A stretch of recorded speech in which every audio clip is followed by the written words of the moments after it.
ఆరోగ్యవంతమైన వాతావరణంలో తయారు చేయబడిన కమ్మని ఊరగాయలు, పొడులు, వడియాలు మరియు అప్పడాలు జంధ్యాల ఫుడ్స్. నమస్తే సంజయ్ గారు. నమస్తే. సో ఈ 10 ఏళ్ళు మీరు ఎమ్మెల్యేగా ఉన్నారు. ఉద్యోగాన్ని కూడా వదులుకొని రాజకీయాల్లోకి వచ్చారు. ఇంకా తప్పదు, చేతుల్ని తడుపుకుందాం, మనం కూడా కాంప్రమైజ్ అయిపోదాం, రాజీ అయిపోదాం, రాజకీయాల్లో అవినీతి, డబ్బు ఇవన్నీ కామన్ అనుకుంటే ఈరోజు రాజకీయాల్లో డబ్బు ఖర్చు పెడితే, అరే నా ఇంట్లో డబ్బు తెచ్చి ఖర్చు పెట్టేశాను నేను,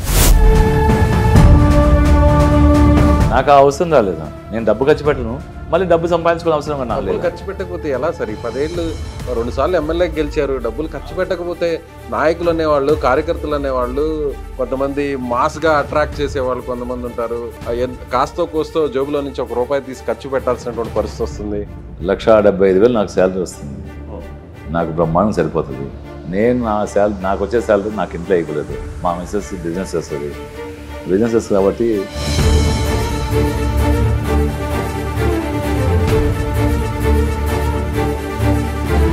ఇక్కడ మీ నుంచి కానీ అటువైపు నుంచి కానీ విమర్శల తాడి ఎందుకు అంత దాడి చేసుకోవాల్సిన అవసరం లేదు. రాజకీయంగా ఏదైనా మాట్లాడతాను కానీ వాళ్ళ అభిమానానికి తగ్గట్టుగా మళ్ళీ మీరు హ్యాట్రిక్ కొట్టి మంత్రిగా ఇక్కడ హ్యాట్రిక్ కొట్టాలి.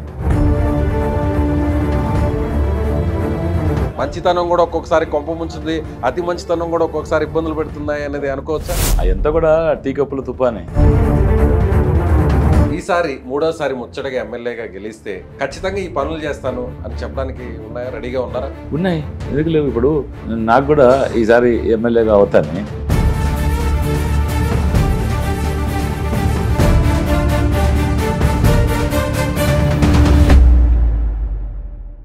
Welcome to Suman TV.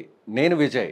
ఉమ్మడి నెల్లూరు జిల్లా, అలాగే ప్రస్తుత తిరుపతి జిల్లాలోని కీలకమైనటువంటి నియోజకవర్గం సూళ్లూరుపేట నియోజకవర్గం. సూళ్లూరుపేట నియోజకవర్గం పేరు చెప్పగానే అందరికీ కూడా భారత అంతరిక్ష పరిశోధన కేంద్రం గుర్తుకొస్తుంది. సో షార్ లాంటి ముఖ్యమైనటువంటి ప్రదేశం ఉన్నటువంటి ఈ నియోజకవర్గంలో ఎమ్మెల్యేగా 2 సార్లు గెలుపొందారు కిలివేటి సంజయ్ గారు. ప్రస్తుతం ఆయన హ్యాట్రిక్ సాధిస్తాను, ఈ నియోజకవర్గాన్ని మరింత అభివృద్ధి చేస్తానంటూ కూడా జనంలో తిరుగుతున్నారు. సో జనంలో ఆయనకి ఎలాంటి రెస్పాన్స్ వస్తుంది, తిరిగి ఆయన హ్యాట్రిక్ కొట్టబోతున్నారా లేదా అనే విషయాన్ని నేరుగా ఆయన్ని అడిగి తెలుసుకుందాం. నమస్తే సంజయ్ గారు. నమస్తే. సో సంజయ్ గారు అని పేరు చెప్పగానే సౌమ్యుడు, చాలా మంచి వ్యక్తి, పార్టీ ఇమేజ్ కంటే కూడా తన సొంత ఇమేజ్ కూడా నియోజకవర్గంలో ఉంది అని అనిపిస్తుంది. కరెక్టేనంటారా? నా సొంత ఇమేజ్ ఏం లేదు. మీరు చెప్పినట్టు మంచివాడనే పేరుంది. కానీ ఈ నియోజకవర్గంలో నేను 2014లో గెలిచినా, 2019లో గెలిచినా, ఆ చరిస్మా అంతా కూడా మా నాయకుడు వైఎస్ జగన్మోహన్ రెడ్డి గారే. జగన్మోహన్ రెడ్డి గారి చరిస్మాతోనే 2 సార్లు కూడా గెలిచా. ఆయన బొమ్మెట్టుకుని గెలిచా. 2024లో కూడా, ఈ ఎన్నికల్లో కూడా జగన్మోహన్ రెడ్డి గారి బొమ్మ పెట్టుకుని గెలవబోతున్నా.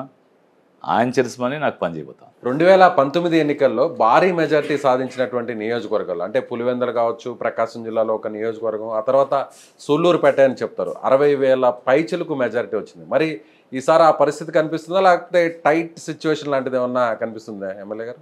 నాకైతే టైట్ సిచ్యువేషన్ కనబట్ల దానికన్నా మెరుగైన ఫలితమే వస్తుందని ఒక నమ్మకం నాకు ఉంది. ఎందుకంటే 2019లో మా నాయకుడు ఇది చేస్తాడని పోయాము. 61,262 ఓట్లు వచ్చాయి. ఇప్పుడు మా నాయకుడు ఏదైతే జగన్మోహన్ రెడ్డి గారు చెప్పారో ప్రజలకి అన్నీ చేసి చూపెట్టాడు. 100% అన్ని నవరత్న హామీలు అన్నీ కూడా మేనిఫెస్టో పూర్తిగా ఇచ్చారు కాబట్టి ఈరోజు పోతున్నాం.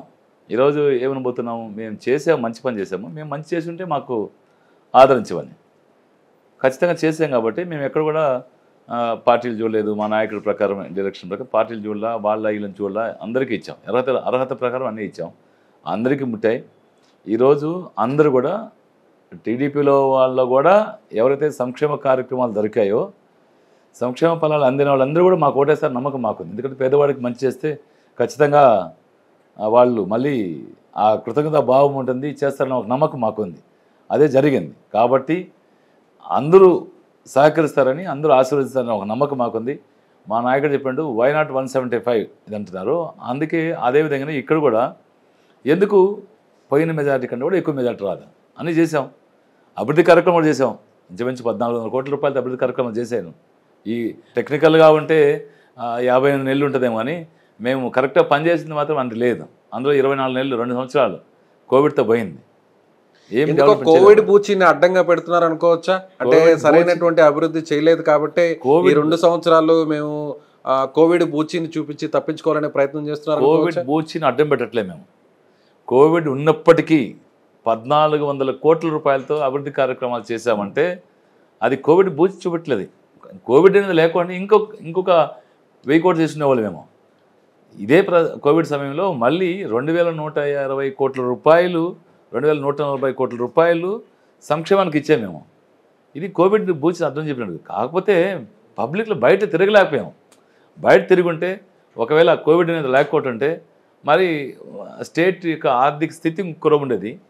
స్టేట్ ఆర్థిక స్థితి ఇంకొకటి ఉండేది కాబట్టి కాస్త ఇంకొక కొంత వర్క్లు చేసినవి ఇంకా బాగుండేది కూడా. ఎందుకంటే ఉదాహరణకి సీసీ రోడ్లు ఉన్నాయి, డ్రైన్స్ ఉన్నాయి, అన్నీ కూడా ఇంచుమించు 450 కోట్ల రూపాయలు శాంక్షన్ చేసాము. అన్నీ చేయలేకపోయాం, కొన్ని ల్యాబ్స్ అయిపోయినాయి. కారణం ఏంటంటే ఈ కోవిడ్ మహమ్మారి. కోవిడ్ బూసిని మేము చూపించట్లేదు, మాకున్న సమయాన్ని చూపిస్తున్నాం. అంతేగాని దాన్ని చూపించి తప్పించుకుందామని ఏం లేదు. ఎందుకు తప్పించుకోవాలి? మేము చేసిన కార్యక్రమాలు గతంలో ఏ ప్రభుత్వం ఏ ముఖ్యమంత్రి ఇచ్చిన కార్యక్రమాలు చేసాం, అభివృద్ధి కార్యక్రమాలు చేసాం. సంక్షేమం అయితే మేము ఇచ్చిన సంక్షేమము ఎవరు ఇవ్వలేదు. 4 లోన్లు ఇచ్చినామనో, లేదా 4 ఇల్లు ఇచ్చినామనో, లేదా 4 పెన్షన్లు ఇచ్చినామనో చెప్పారే కానీ మేము ఇచ్చిన స్కీమ్స్ ఎవరైనా కూడా పథకాలు, అమ్మఒడి కావచ్చు, చేయూత కావచ్చు, ఆసరా కావచ్చు, జగనన్న విద్యాదీవెన కావచ్చు, వసతి దీవెన కావచ్చు, రైతు భరోసా కావచ్చు, ఇవన్నీ పెన్షన్ కావచ్చు, ఇవన్నీ కూడా పబ్లిక్కి అంటే ప్రజల యొక్క జీవన విధానం మెరుగుపరచేదానికి ఉన్నాయి. వాళ్ళ యొక్క అభివృద్ధిని కాంక్ష. ఈరోజు మహిళా సాధికారత ఎంత పెరిగిందనుకున్నారు ఈ స్టేట్లో? కారణం సంక్షేమమే. ప్రపంచ దేశాల్లోనే మేధావులే చెప్పారు కోవిడ్ సమయంలో ఈ మనీ డిస్ట్రిబ్యూషన్ అనేది ఏదైతే డీబీటీతో డబ్బు ఇచ్చామో అది మనీ రొటేషన్ వల్ల స్టేట్ తనం తగ్గిపోయిందని చెప్పి. కాబట్టి కోవిడ్ని మేము సాగ్గా చూపెట్టలా. కోవిడ్ ఉన్నప్పటికీ చేశాము, కోవిడ్ లేకపోతే ఇంకంతా మెరుగ్గా చేసినాం అంటున్నాం. సో 2014లో మీరు గెలుపొందారు. మీరు వీఆర్ఎస్ ఇచ్చి అధికారిగా ఉన్న మీరు ఉద్యోగాన్ని వదులుకొని రాజకీయాల్లోకి వచ్చారు. మీ మామ వారసత్వాన్ని కంటిన్యూ చేయాలని మీరు ఎన్నికల్లో నిలిచారు. సో ఇక్కడ సూలూరుపేట ప్రజలు ఆశీర్వదించారు. అయితే ప్రతిపక్షంలో ఉన్నాను కాబట్టి అనుకున్న స్థాయిలో పనులు చేయలేకపోయాను. సో ఈసారి నాకు అవకాశం ఇవ్వండి, వైసీపీకి అధికారం ఇస్తే అనుకున్న స్థాయిలో మీరు ఎక్స్పెక్ట్ చేసిన స్థాయిలో ఇక్కడ నేను చేసి చూపిస్తాను పనులు అని అన్నారు. సో ఆ స్థాయిలో చేశారా? మీరు గతంలో ఇచ్చినటువంటి మాట నిలబెట్టుకున్నారా? ఏదైతే ప్రతిపక్ష ఎమ్మెల్యేగా పోరాటం చేశానో ఆ రోజు పోరాటం చేశాను. సూలూరుపేట శ్రీకాళహస్తి రోడ్ పోరాటం చేశా. దాన్ని ఈరోజు చూడండి, దాన్ని జరిపించా, ఆ రోడ్ వేయించాను. ఆ రోజు వట్రపాలెం అనేది ఇక్కడ ఉంటే స్లమ్ ఏరియా ఉంటే అక్కడికి నీళ్లు నిలిచిపోయి వాటర్ రాకుంటే ప్రజలు కాలు పెట్టిన పరిస్థితులు ఉంటే నారాయణ మంత్రి గారిని రమ్మంటే కనీసం చూసిపోదాము, ఆ ప్రాంతం చూస్తే ఆ ప్రజలకు పడే ఇబ్బందులు తెలుస్తాయని చెప్తే నన్ను పక్కకు దోసి పోలీస్ ద్వారా నెట్టించి క్లిప్పింగ్స్ చూడండి ఉన్నాయి. పోలీసుతో నన్ను పక్కకి నెట్టించి వెళ్ళిపోయారు నారాయణ గారు వరదలు వచ్చిన సమయంలో. ఈరోజు ఆ ప్రాంతం వట్రపాలెం వెళ్ళండి, మీరు ఏ విధంగా చేస్తున్నాము, బ్రహ్మాండంగా అది చేసాము. అది నెరికాల విషయంలో మేము అడిగాము, జైలా వాళ్ళు చేసాము. ఇప్పుడు పీడిఎస్ ఛానల్, రైతులకు పనిచేసే పీడిఎస్ ఛానల్ కావచ్చు, నెరికాల కావచ్చు, పానుకాల ఆనకట్టు కావచ్చు, ఇవన్నీ చేసాం. దాంతోపాటు కాలింగ్ గ్రాయన్ 10 కోట్లు శాంక్షన్ చేసాం, దాన్ని కూడా పోరాటం చేసాం. ఇప్పుడు చేయలేకపోయారు. మంత్రి గారు సిద్ధారాఘవరావు గారు ఇన్ఛార్జ్ మినిస్టర్గా ఉన్నారు. ఫిలింగా ఫెస్టివల్కి వచ్చినప్పుడు అడిగాము, చెంగళం గుడి దగ్గర బ్రిడ్జి పడిపోతుందయా, ఏ రోజు ఏ క్షణం పడిపోతుంది, దాన్ని కొత్త బ్రిడ్జి కట్టండి అంటే వాళ్ళు ఎవరు పట్టించుకోలేదు. ఇదిగో ఎస్టిమేట్స్ వస్తున్నాము, టెక్నికల్ శాంక్షన్ రావాలి, అది రావాలి, ఇదని మాటలు చెప్పి పోయారు. ఈరోజు 35 కోట్ల రూపాయలు శాంక్షన్ చేసి పెట్టాము. టెండర్స్ రాబోతున్నాయి, ఎలక్షన్ వచ్చింది, మరి ఆగింది. రేపు వర్క్ మొదలుపోబోతుంది ఆ బ్రిడ్జి కాడ. మా ఇక్కడ వినాయకుడి గుడి దగ్గర ఒక చిన్న కల్వర్ట్ ఉంటే ₹1 ఆ ₹1 పెట్టి ఆ కల్వర్ట్ కూడా కట్టలేకపోయాము ఆ రోజు. ఈరోజు దాన్ని చేసాం మేము. ఇప్పుడు పులికాట్ సరస్సులో మౌత్ ఓపెనింగ్ ఎన్నో ఏళ్ళ నుంచి 40 ఏళ్ళ పైన పైచిలు కళ మత్స్యకాల సోదరులది, దాన్ని ఇప్పటి నుంచి పోరాటం చేసాము. ఆ రోజు దాన్ని మౌత్ ఓపెన్ చేయించాలని షారు వాళ్ళతో కూడా మాట్లాడి వాళ్ళ ద్వారా స్టడీ చేయించి న్యాచురల్ మౌత్స్ ఓపెన్ చేస్తే ఫీజిబిలిటీ ఉందా లేదని చూసి ఇది national institute of ocean technology వాళ్ళకి ఇంచుమించు అప్పట్లోనే 14-15లోనే 38 లక్షలు వాళ్ళకి ఇచ్చి దాన్ని సర్వే చేయించాము. సర్వేకి ఆగిపోయింది తప్ప ఎక్కడ దానికి సంబంధించిన వర్కులు జరగట్లేదు. 150 కోట్లు తీసుకొచ్చాం, 140 కోట్లు తీసుకొస్తున్నాం చెప్తున్నారు తప్ప దాని గురించి పట్టించుకున్న పాప. అది అప్పుడు సర్వే చేసాము, అగ్రవాలి వాళ్ళ దగ్గర సర్వే చేయించాము, ఎవ్రీథింగ్ ఉంది. నవాబ్పేట దగ్గర మౌత్ ఓపెన్ చేస్తే పనిచేస్తున్నారు. ఆ రోజు అది 48 కోట్లు చేసేసిన ఉట్టి హామీలు చెప్పారు టీడీపీ వాళ్ళు చేస్తుందేమీ లేదు. అయితే ఈరోజు మేము 120 కోట్లు శాంక్షన్ చేసాము. మన గౌరవ ముఖ్యమంత్రి గారు సూళ్ళూరుపేట నియోజకవర్గంలో టూర్ ప్రోగ్రాం ఉన్నప్పుడు దాని శంకుస్థాపన చేసేదానికే వచ్చారు అడిగి. అయితే వర్షం వల్ల తుఫాను వల్ల ఆ రోజు రాలేకపోయారు. మరి వచ్చికలు అంత పెద్ద ప్రోగ్రాం వర్చువల్ చేస్తే కాదనేసి ఈ లోపల ఎలక్షన్ వచ్చాయి. మళ్ళీ రావాలనుకున్నారు, ఈ లోపల ఎలక్షన్ వచ్చేది.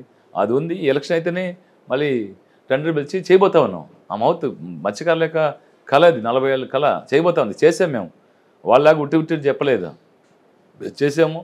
అది కూడా అవుతా ఉంది. మరి సూళ్ళూరుపేట మున్సిపాలిటీ కానీ నాయుడుపేట మున్సిపాలిటీ కానీ రెండిట్లో కూడా డ్రైన్స్ కావచ్చు, రోడ్స్ కావచ్చు అన్నీ ప్రమాణం చేసాం. మరి కానీ సూళ్ళూరుపేట మున్సిపాలిటీకి ఎందుకు సీతకన్ను వేశారు? ఎక్కడ కూడా ఇప్పటి వరకు కూడా ఏళ్ల తరబడిగా ఉన్న తాగునీటి సమస్య పూర్తి స్థాయిలో పరిష్కారం కాలేదు. అంటే త్రాగునీటి సమస్య కూడా పరిష్కారం కాబోతా ఉంది. ఎందుకంటే summer storage tank pipe line అయిపోయింది, సమ్మర్ స్టోరేజ్ ట్యాంక్ కడతా ఉన్నారు, అది అండర్ కన్స్ట్రక్షన్ ఉంది. ఈ ఎన్నికలు అయిపోయిన తర్వాత దాన్ని కూడా చేస్తాము. 146 కోట్ల రూపాయలతో ఆ వర్క్ చేస్తుంది. 137 కోట్ల రూపాయలతో నాయుడుపేటలో వర్క్ చేస్తూ ఉంది త్రాగునీటి విషయం అయ్యి. దాంతోపాటు టిట్కో ఇళ్ళకి దగ్గర ఏదైతే ఉందో దానికి కూడా ఈ మధ్య 25 కోట్లు పెట్టి సూళ్ళూరుపేట, 23 కోట్లు పెట్టి నాయుడుపేటలో ఇన్ఫ్రాస్ట్రక్చర్ గ్యాలరీస్ పెట్టాము. దానికి వర్క్ అండర్ ప్రాసెస్. నాయుడుపేటలో వర్క్ అయిపోయింది.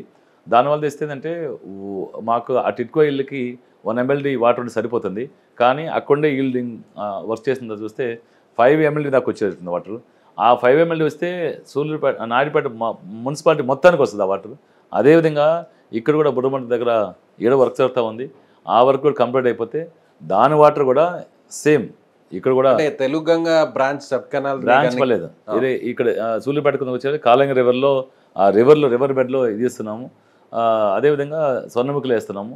ఎప్పుడైనా నీళ్ళు ఇచ్చినప్పుడు కింద గ్రౌండ్ వాటర్ ఉంటుంది, గ్రౌండ్ వాటర్ నుంచి వాటర్ వస్తుంది, ఫిల్టర్ అయ్యి వాటర్ వస్తుంది. దాని నుంచి మున్సిపాలిటీకి, ఈ మున్సిపాలిటీకి కానీ ఆ మున్సిపాలిటీకి దిగిపోతున్నాము. ఈ మున్సిపాలిటీకి ఆ మున్సిపాలిటీకి ఇచ్చిన తర్వాత కూడా కొన్ని రూరల్ గ్రామాలకు కూడా ఇచ్చేదానికి ఇవ్వగలిగే వాటర్ రాబోతా ఉంది. అది కూడా ఇస్తాం. సూళ్ళూరుపేట కంటే కూడా ఎమ్మెల్యే గారికి, సంజయ్ గారికి నాయుడుపేట మీద ఈ మధ్య ప్రేమ ఎక్కువ పెరిగింది. అందుకే సూళ్ళూరుపేట కంటే కూడా నాయుడుపేటనే ఎక్కువ డెవలప్ చేస్తున్నారు అని అంటే లేదు. సూళ్ళూరుపేట నాయుడుపేట అనేది నాకు రెండు మున్సిపాలిటీ 2 కళ్ళు అండి. సూళ్ళూరుపేట ఏం చేస్తాను, నాయుడుపేట ఇది చేస్తాను. ఎప్పుడు ఏం పెట్టినా, ఏ ప్రపోజల్ పెట్టినా సూళ్ళూరుపేటకి ఒక 50 కోట్లు పెడితే నాయుడుపేటకు ఒక 50 కోట్లు పెడతాను. కానీ అవసరాన్ని బట్టి కొద్దిగా అటు ఇటు ఉండొచ్చేమో, కానీ రెండు ఒకటే. ఇప్పుడు నాయుడుపేటలో మన ముఖ్యమంత్రి గారిని అడిగాము 100 కోట్ల రూపాయలతో వెనుమాల కెనాల్ని మొన్న మేమంతా సిద్ధం కార్యక్రమం వచ్చినప్పుడు ముఖ్యమంత్రి గారు చెప్పాము, నాయుడుపేటలో ఏదైతే వెనుమాల ఛానల్ ఉందో దాన్ని ఆ వెనుమాల కెనాల్ని డెవలప్మెంట్ చేద్దాము. మోడర్నైజేషన్ చేస్తేందంటే ఆ సైడ్ ఈ సైడ్ డ్రైన్స్ కట్టి మధ్యలో ఇరిగేషన్ వాటర్ తీసుకెళ్తే రోడ్ యాక్సెస్ వస్తుంది, ఆటోలు గిటలు వస్తుంది. రోడ్లో నడి బజార్లో, నడి వీధులు, నడి ఊర్లో రోడ్ యాక్సెస్ వస్తుంది, ప్లస్ డ్రైనేజీ వస్తుంది, ప్లస్ వాటర్ ఇరిగేషన్ వాటర్ వస్తుంది అని పెట్టాము. ముఖ్యమంత్రి గారు సానుకూలంగా స్పందించారు. రేపు గవర్నమెంట్ వచ్చిన తర్వాత ఖచ్చితంగా 100 కోట్లు పెట్టి దాన్ని చేయబోతాం. అలాంటప్పుడు ఇక్కడ అంత చేయాల్సిన అవసరం లేదు. అడొక 100 కోట్లు కావాల్సింది. ఇక్కడ రేపు పొద్దున్న డ్రైన్స్ సూళ్ళూరుపేటలో, ఇన్ఫ్యాక్ట్ సూళ్ళూరుపేటలో డ్రైన్స్ కానీ రోడ్స్ కానీ నాయుడుపేట కంటే ఎక్కువ వేసాము. ఇక్కడ ఎమ్మెల్యే గారు మీరు చాలా సింపుల్గా ఉంటారు, మీకు సౌమ్యుడు అని మంచి పేరు ఉంది, వివాదరహితుడు, వివాదాలకి చాలా దూరంగా ఉంటారు. ఎక్కడ కూడా 2 సార్లు ఎమ్మెల్యేగా గెలిచినా 10 ఏళ్ళు ఎమ్మెల్యేగా ఉన్నా కూడా అధికార దర్పాన్ని ప్రదర్శించరు. అన్నిటికంటే కూడా ఇది కొంతమంది అరుదుగా ఉంటారు, అవినీతికి చాలా దూరంగా ఉంటారు. ఇలాంటి తలనొప్పులు వీటి వల్ల మీకు ఇటీవల కాలంలో పార్టీలో తలనొప్పులు పెరిగాయి అనుకోవచ్చా? పెరుగుతాయి. ఎంత మంచితనం కూడా ఒక్కొక్కసారి కొంప ముంచుతుంది, అతి మంచితనం కూడా ఒక్కొక్కసారి ఇబ్బందులు పెడుతున్నాయి అని అనుకోవచ్చా? మీరు చెప్పింది కరెక్టే. అదంతా కూడా టీ కప్పులు తుపానే. మేమంతా ఒక ఫ్యామిలీ మెంబర్స్. కొన్ని దగ్గరలో కొంతమంది అధికార పార్టీలో అధికారంలో ఉన్నప్పుడు కొంతమందికి ఫేవర్ అవుతూ, కొంతమందికి ఫేవర్ చేయలేకపోతూ, నాయకుల మధ్య వాళ్ళకి ఒక పని అవ్వచ్చు, ఒకరి పని కాకపోవచ్చు. ఆయన చేశాడని ఈయన చేయలేదని కాస్త చిన్న ఇది ఉండేది సహజమే. కానీ ఎన్నికలకు వచ్చేప్పటికి అందరం ఒకటి అయిపోయినాం. అందరం ఒకటి. ఇప్పుడు అందరం కలిసి ప్రయాణం చేస్తాం, కలిసి పోరాటం చేస్తాం, కలిసి ఎలక్షన్ చేస్తున్నాం. దాంట్లో ఎలాంటి ఇది లేదు. 2వ సారి గెలిచినప్పటి నుంచి సంజయ్ గారికి ఈ ఇంటి తలనొప్పులు ఎక్కువైపోయాయి. పార్టీలో ఉన్న గ్రూపులంతా కూడా తగాదాలు పెట్టుకోవడం వల్ల నియోజకవర్గాన్ని డెవలప్ చేయడానికంటే కూడా వీళ్ళందరినీ కూడా సెటిల్ చేయాలి, వీళ్ళ మధ్య జరిగినటువంటి గొడవలను సెటిల్ చేయాలి, అందరితో బాగుండాలి, పార్టీలో ఉన్న నాయకత్వాన్ని ఏకతాటి మీద తీసుకురావడం కోసమే ఎక్కువ టైం కేటాయించారనుకోవచ్చా? అదేం లేదు, ఎందుకంటే ఇది సహజం. మామిడి చెట్టుకి పండ్లు ఉంటేనే రాయేసేది, లేకపోతే చెట్టు మీద పండ్లు లేకపోతే రాయి వేస్తారు. అధికారంలో ఉన్నాం కాబట్టి, అధికారంలో కాస్త పనులు అవుతున్నాయి కాబట్టి కాస్త మనస్పర్ధలు కొద్దిగా అసంతృప్తులు ఉండడం. నా సూళ్ళూరుపేట కాన్స్టిట్యున్సీ కాదు, ఏ కాన్స్టిట్యున్సీ అన్ని కాన్స్టిట్యున్సీ ఉండదు, చిన్న ఉంటాయి. ఒకవేళ మోతాదు మించి సూళ్ళూరుపేట కాన్స్టిట్యున్సీ రిజర్వ్డ్ కాన్స్టిట్యున్సీ కాబట్టి కొంత ఇంకొద్దిగా ఎక్కువ ఉండొచ్చేమో, కానీ దానికి మించి ఏం లేదు. అందరం ఇప్పుడు సోదరులాగే కలిసిపోయినాం, అందరం హ్యాపీగా ఉన్నాం, హ్యాపీగా పనిచేస్తున్నాం. మధ్యలో ఎలాంటి తేడాలు లేవు, పొరపచ్చాలు లేవు. కానీ ఇప్పుడున్నటువంటి రాజకీయాల్లో క్యాష్ లేకుండా, అంటే ఆల్మోస్ట్ క్యాష్ పెడితేనే ఎన్నికల్లో గెలుస్తారు, మళ్ళీ తిరిగి క్యాష్ని కలెక్ట్ చేసుకోవడం మీదనే ఆల్మోస్ట్ అందరూ కాన్సన్ట్రేషన్ ఉంటుంది. మరి సంజయ్ గారు అందుకు మినహాయింపు అనేది వాస్తవం? నేను క్యాష్ పెట్టలేదు కదా, ఎలక్షన్లో క్యాష్ పెడితే క్యాష్ సంపాదించుకోవాలనుకోవచ్చు. నేను డబ్బు పెట్టి ఎన్నికల్లో గెలిస్తే మళ్ళీ అయిన తర్వాత ఈ డబ్బు పెట్టే కదా, ఈ డబ్బు మళ్ళీ సంపాదించుకోవాలనుకుంటాను. మరి డబ్బు పెట్టకుండా ఎలా గెలవకుండా సార్, ఓట్లకి డబ్బు లేకుండా అది సాధ్యం అని అంటారా? మరి సాధ్యం ఎందుకు కాదు, నేను పెట్టట్లేదు, నేను ₹1 కూడా పెట్టట్లేదు, కాబట్టి నేను కూడా ₹1 సంపాదించుకోవాలి, నాకు కోరిక కూడా నాకు లేదు. మీరు పెట్టకపోవచ్చు, పార్టీ పెడుతుంది కదా, పార్టీ ఖర్చు పెడుతుంది కదా, మీ సొంత డబ్బులు, మీ జేబులో డబ్బులు పెట్టకపోవచ్చు, అంటే అవినీతి ద్వారా సంపాదించిన డబ్బులు పెట్టకపోవచ్చు. పార్టీ పెడుతుందా లేకపోతే ఇంకోరు పెడుతుందా, అది పార్టీ పెడుతుందంటే పార్టీ కూడా ఎవరికి డబ్బులు ఇవ్వము. చిన్న ఇవి ఉంటాయి, పాంప్లెట్స్ నాటికి, జెండాలు కట్టినాటికి, వాటికంటే పెద్దగా పార్టీ ఇస్తుంది, దానికి పెద్ద ఖర్చు అనుకోము. జెండాలు పెద్ద ఖర్చు కాదు, పాంప్లెట్ పెద్ద ఖర్చు కాదు, ఆటోలు గడ్డలు పెడతాము అడ్వర్టైజ్మెంట్కి. ఎవరైనా తప్పు చేశాడు, నాకు ఈ పోలీస్ స్టేషన్లు, పంచాయతీలు సెటిల్ చేయండి, లేకపోతే ఉద్యోగాలు ఇస్తే ఇంత కమిషన్లు వస్తాయి, లేకపోతే ఈ పోస్టింగ్లు ఇస్తే ఇంత పర్సంటేజ్లు వస్తాయంటే అలాంటి ఫోన్ కాల్స్ నాకు చేయొద్దు, అలాంటి సిఫారసు లెటర్లు నా దగ్గర తీసుకురావద్దు, అలాంటి నాయకులు నా ముందు కూర్చోవద్దు అని చెప్తారంటే నిర్మోహటంగా. నిజమేనా? అదేం లేదంటే కొట్లాట వద్దని చెప్తాం, తగులు వద్దని చెప్తాం. ఎవరైనా ఆ పార్టీ ఈ పార్టీ అనేది ఎలక్షన్ వరకే రాజకీయాలు, ఎలక్షన్ తర్వాత రాజకీయాలు అవసరం అని చెప్తాం. మా నాయకుడు చెప్తున్నాడు, జగన్మోహన్ రెడ్డి గారే ఎలక్షన్ అప్పుడు ఎలక్షన్ ఇద్దాము, ఎలక్షన్ అయిన తర్వాత ఈ రాజకీయాలు అవసరం లేదు, ఏదైతే ప్రజలకు కావాల్సినట్టు ఉన్నాయో ఎవరైనా కావచ్చు, ఏ పార్టీ అయినా కావచ్చు, వాళ్ళ అవసరాలను తీర్చాల్సిన బాధ్యత ప్రభుత్వాన్ని పోయింది కాబట్టి చేయాలని ముఖ్యమంత్రి గారు అంటున్నారు. అదేవిధంగా ఎమ్మెల్యే పరిధిలో కూడా అంతే. ఎమ్మెల్యేగా కొట్టుకుంటే వాళ్ళ మీద వీళ్ళ మీద కేసులు పెట్టి ప్రజల్లో అశాంతిని నెలకొల్పి గ్రూపులు క్రియేట్ చేసిన వల్ల ఎప్పటికైనా అది డెవలప్మెంట్కి ఇబ్బంది, కాన్స్టిట్యున్సీ డెవలప్మెంట్కి ఇబ్బంది, ప్లస్ వాళ్ళ అభివృద్ధి కూడా ఇబ్బంది. అది ఎందుకంటే కోర్టు చుట్టూ వాళ్ళు సంపాదన పని మానేసి కోర్టుల చుట్టూ తిరగాలి, వాళ్ళు అంత అవసరం ఏమొచ్చింది. అందుకని ఏదైనా సర్దుబాటు చేయమంటారు, ఏదైనా సహజం, మనమేమి మానవులమే కదా, కొట్లాడుకుంటాము, ఏదో పొరపాట్లు జరుగుతూ ఉంటాయి, వాటిని సర్దుబాటు దాంతో పోలీసు కూడా ఒకటి చెప్తాను, వచ్చిన ఆఫీసర్కి ఒకటి చెప్తాను, ఎవరైనా కూడా ఏదన్నా తగవేసుకుంటే దాన్ని సర్దుబాటు చేసి సమస్య పరిచయం చేయండి, దాన్ని పెద్దది చేయొద్దు, కేసులు పెట్టద్దు, కేసులు రిజిస్టర్ చేసి అనవసరమైన రాద్దాన్ని ఛేదించాను, అదే జరుగుతుంది. ఒక కొత్త వరవడిని తీసుకొచ్చారు. అంటే గతంలో ఎవరైతే బలమైనటువంటి సామాజిక వర్గాల నాయకులు పెత్తనం ఎక్కువ అవుతున్నటువంటి ఈ నియోజకవర్గంలో లేదు, ట్రాన్స్పరెన్సీ అనేది చాలా ముఖ్యం, డెవలప్మెంట్ మీద నేను కాన్సన్ట్రేషన్ చేస్తాను తప్ప ఇలాంటి రాజకీయాలకి నేను దూరంగా ఉంటానని కరాఖండిగా చెప్తారంటే నిజమే? అంత అవసరమే లేదు, అందరూ కలిసిమెలిసి ఉన్నాం మేము. వాళ్ళు ఏదో చెప్పారు నేనేం చేయలేదు ఇటనేది అదేం లేదు, అందరం కలిసిమెలిసి ఉన్నాము. వాళ్ళు కూడా నాకు ఇన్స్ట్రక్షన్స్ ఇటు చేయాలి అటు చేయాలని చెప్పేది లేదు, అందరం కలిసికట్టుగా మన కాన్స్టిట్యున్సీ డెవలప్మెంట్కి ఏం అవసరమో అయ్యే చెప్తారు వాళ్ళు కూడా. వాటిల్లో సాధ్యమైనట్టు చేస్తాము, సాధ్యమైనట్టు చేయలేకపోతాము. అంతేగాని ఇది నా హవా జాగాలను లేకపోతే ఇంకొకరు హవా జాగాలను ఎవరు కూడా అడిగేది లేదు. అంత మనస్తత్వం ఉన్న కూడా ఇక్కడ లేరు ఎవరు కూడా. అందరిమీ బ్రదర్స్ లాగా, అన్నదమ్ముల్లాగా అందరూ కలెక్టివ్గా నియోజకవర్గాన్ని డెవలప్మెంట్ చేసేదానికి ఏం చేయాలో దాన్ని ఆలోచన చేస్తారు. కానీ అదే సలహాలు నాకు కూడా ఇస్తారు, అదే విషయం చెప్తారు, అదే కలెక్టివ్గా మేము కూడా ముందుకు పోతాం. కానీ సొంత అజెండా ఏం లేదు ఎవరికి కూడా. కాబట్టి దీనివల్ల డెవలప్మెంట్ ఆగిపోయిందనే దానికి కూడా ఏం లేదు. డెవలప్మెంట్ చేసేంత వరకు అవకాశం ఉంటే చేస్తూ ఉన్నాం. సో మీరు ఇక పాంప్లెట్ వేసుకొని మొత్తం జనంలోకి వెళ్తున్నారు ఎమ్మెల్యే గారు, ఇవన్నీ నిజంగానే చేశారా? ఏదో సంక్షేమ పథకాల్లో భాగంగా వచ్చినటువంటి నిధుల్లో భాగంగానే పాంప్లెట్ వేసుకున్నారా? ఇప్పుడు దాంట్లో ఒక పాంప్లెట్ ఒక బ్లాక్ అండ్ వైట్లో ఇచ్చామంటే ఖచ్చితంగా దాన్ని చేస్తే ఇస్తాం, లేకపోతే ఉట్టి పిల్లలు ఇవ్వలేం కదా. అంటే 1400 కోట్లతో అభివృద్ధి చేశారంటున్నారు. అంటే ఇది సంక్షేమ పథకాలకి సంబంధం లేకుండా ఒక సూళ్ళూరుపేట నియోజకవర్గంలోనే ఈ 5 ఏళ్ల కాలంలో 1400 కోట్లు జరిగింది అభివృద్ధి. దీంట్లో ఎలాంటి అనుమానం లేదు. అనుమానం లేదు, మీరు చూసుకోవచ్చు పోయి. ఒకవేళ దీన్ని ఫ్యాక్ట్ చెక్ చేసి రికార్డ్స్ వెరిఫై చేసుకోండి, అన్నిటికీ శాంక్షన్స్ ఉన్నాయో చూడండి. కొన్ని ఆన్గోయింగ్ జరుగుతూ ఉంటాయి. ఇప్పుడు 35 కోట్ల రూపాయలతో బ్రిడ్జ్ శాంక్షన్ చేసాము, టెండర్ అయ్యి వర్క్ స్టార్ట్ కావాలా? స్టార్ట్ అవుతుంది, ఇది ఒకటి రేపైనా స్టార్ట్ అవుతుంది. 10 కోట్లతో గ్రాండ్ ఇచ్చేసాము, అదే ఒకసారి టెండర్ పిలిచి ఈ లోపల ఎలక్షన్స్ వచ్చాయి, అవుతుంది. దాన్ని మేము చెప్పుకోవాలి కదా, దాన్ని ఆపుకొని దీన్ని ఆపుకోలేం కదా. 10 ఏళ్ళు మీరు సింపుల్గా 146 కోట్ల రూపాయలతో వాటర్ వర్క్స్ జరుగుతున్నాయి, 137 కోట్ల తప్పుతో జరుగుతున్నాయి. ఎంత అయింది చూడండి. మరి సచివాలయాలు ఎన్ని, హౌసింగ్ ఎంత అయింది, ఇవన్నీ అభివృద్ధి కార్యక్రమమే కదా. రోడ్స్ ఎంత వేసాము, సీసీ రోడ్లు ఎన్ని వేసాము, అన్నీ అభివృద్ధి కార్యక్రమం కదా. పీడిఎస్ ఛానల్ చేసాము, నెరికాలు చేసాము, పాముల కాలు చేసాము. కానీ చేసింది కొంత అమౌంట్తోనే, కొంత నిధులతో అయితే, కానీ అది 100 కోట్లతో చేసాము అని చెప్పి గొప్పలు చెప్పుకుంటున్నారు అని అంటే. గొప్ప చెప్పుకోవాలని వాళ్ళు అనుకుంటే నేనేం చేయలేను దానికి. ప్రజలకు తెలుసు చేస్తాం లేదనేసి, ప్రజలకు తెలుసు. ఇప్పుడు అన్నీ చేస్తే దానికి ఒక పేపర్ మీద ఒక ఫిగర్ ఇచ్చినామంటే అది ఖచ్చితంగా రేపదన ఇప్పుడు మీరు అడిగినట్టే ఇంకోరు అడిగితే కూడా తెలియదు కదా. మీరు వెళ్తే రికార్డ్స్ వెరిఫై చేసుకోండి, డిపార్ట్మెంట్లో అన్ని డిపార్ట్మెంట్కి వెళ్ళి వెరిఫై చేసుకోండి ఏమున్నాయని.